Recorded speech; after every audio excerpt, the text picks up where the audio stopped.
Halo teman-teman, hari ini saya mau bahas tentang Zoom. Perusahaan ini sangat-sangat hebat karena dia cuma ada satu produk, aplikasi video conferencing, tapi market value-nya sudah mencapai 50 miliar US dollar. Itu sudah melewat market cap BCA, perusahaan TBK terbesar di Indonesia. Dan sejak tahun kemarin mereka IPO, perkembangan mereka udah sangat bagus. Bisa saya bilang kayak pakai baja ya, mereka ada perkembangan mungkin konsisten. Cuman tiba-tiba ada pandemi COVID-19, mereka kayak ganti Ferrari, perkembangannya langsung meloncat, sehingga dalam paling puncak ya, dalam sehari itu ada 300 juta meeting dilakukan pakai aplikasi Zoom. Dan kita kan sekarang sudah work from home kan. Banyak teman-teman saya, klien saya, mereka juga pakai Zoom. Saya juga ikut pakai aplikasi ini. Ternyata user experience-nya sangat bagus. Makanya saya pengen cerita bagaimana Zoom dia bisa berkembang sampai dia bisa jadi market leader di pasar video conferencing. Dan kita bisa dapat inspirasi apa dari perkembangan Zoom ini.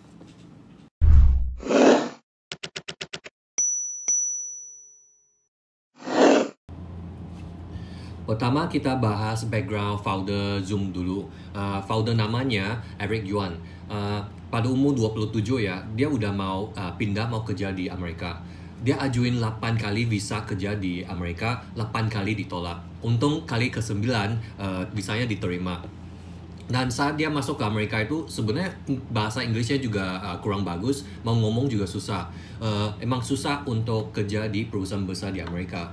Untungnya dia dapat kerja di satu startup namanya Webex.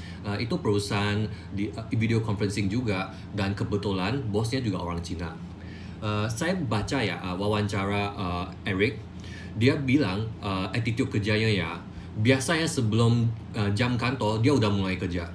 Sampai selesai jam kantor, sampai tengah malam pun dia tetap kerja. Itu setiap hari loh. Nah, justru dengan kerajinan ini, tidak lama kemudian dia udah dipromosi jadi Vice President Engineer. Dan saat itu Webex udah dibeli sama Cisco. Mereka sudah punya banyak klien, cuman klien itu sering ya, mereka feedback ke Eric itu, produk kamu itu ada kekurangan, minta diperbaikin, minta diinovasi. Eric juga pernah sampaikan ke manajemennya untuk berubah produknya biar lebih user experience-nya lebih bagus. Cuman manajemennya mereka gak terima usulan Eric, makanya dia udah buat keputusan dia mau resign. Saat dia mau resign itu dia lagi manage timnya 800 orang. Dia bawa 40 orang, udah mulai bikin usaha sendiri. Dan itu dia bikin usaha sendiri pun dia nggak dapat dukungan dari teman-teman, dari investornya, karena menurut mereka bidang video conferencing ini bidang red ocean. Red ocean berarti persaingannya terlalu banyak. Apalagi pesaing itu semuanya skala besar. Ada giant company seperti Skype dari Microsoft, ada Google Hangout, ada FaceTime dari Apple. Gimana cara Zoom, satu startup yang kecil, bisa melawan giant company ini? Tapi coba kita lihat fakta sekarang ya. Sampai hari ini Zoom udah menjadi market leader di bidang video conferencing. Nah, bagaimana Zoom bisa tembus kompetisinya? Saya baca artikel analisa, ada orang ya analisa itu, mereka bilang ini karena Zoom dia pakai programmer dari China, dia bukan pakai programmer dari Amerika, jadi gajinya lebih rendah, costnya lebih rendah. Ada yang bilang dia beli server di banyak negara, jadi pas dia mau ada video conferencing itu kualitas videonya sangat bagus, nggak nge-lag, nggak ngelemot. Ada yang bilang budaya perusahaan itu, company culture Zoom sangat bagus, sehingga dia bisa menarik banyak orang yang talented kerja di Zoom. Saya nggak bilang analisa itu salah, cuman saya merasa analisa ini tidak menjelaskan kenapa Zoom bisa tembus kompetisi di bidang video conferencing ini. Kalau ini pandangan saya ya, coba kalian analisa ya. Kalau untuk giant company, mereka emang punya sumber daya perusahaan yang banyak. Dia ada karyawan yang banyak, tim yang hebat. Dia juga punya uang yang banyak. Mungkin ada engineer yang sangat profesional juga. Cuman sumber dayanya banyak, produknya juga banyak.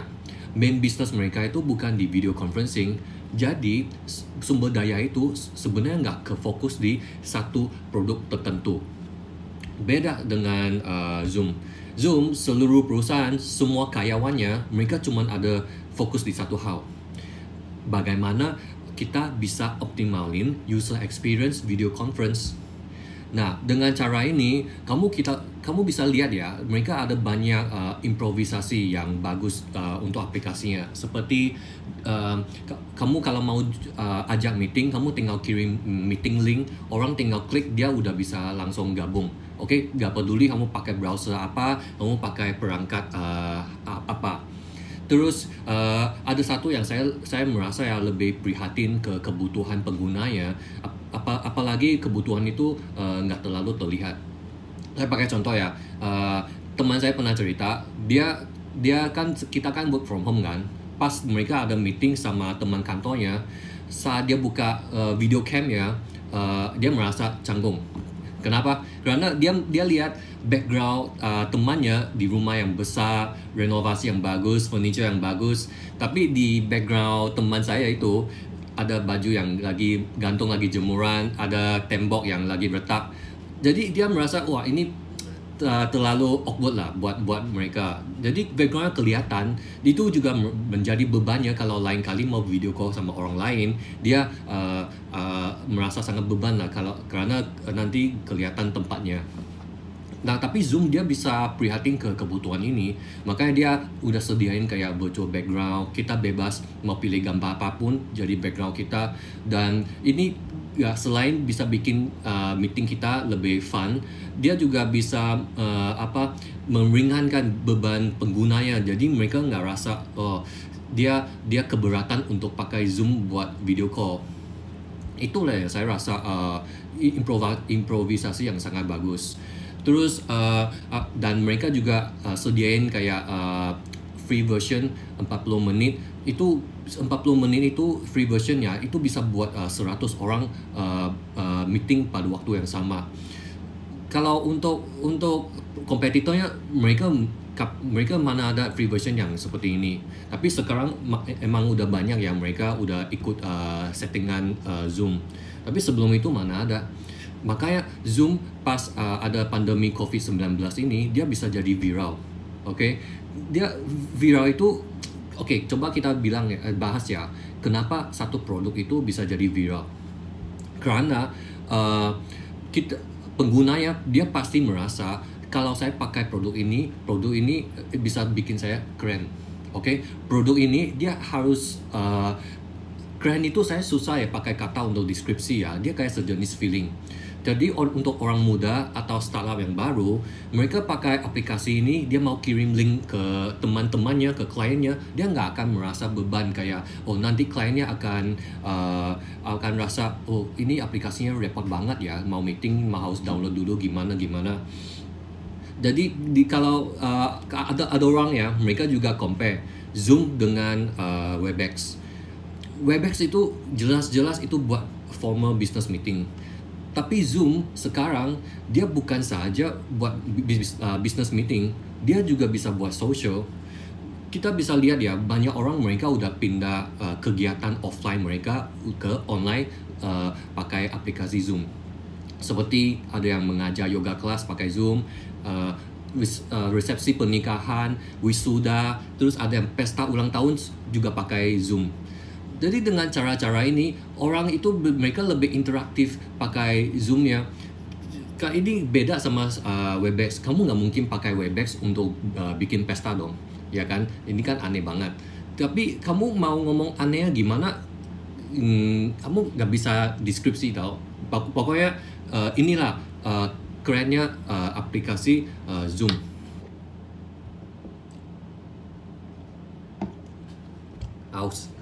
Oke, perusahaan Zoom ada ciri yang penting dan sangat berbeda dengan kompetitornya.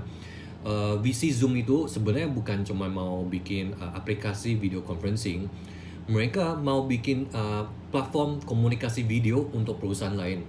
Makanya dia ada Zoom app marketplace seperti Android Play Store, Apple iOS Store, App Store. Nah, dengan platform ini perusahaan yang lain mereka bisa pakai infrastruktur Zoom untuk menyediakan fitur video call di aplikasi mereka.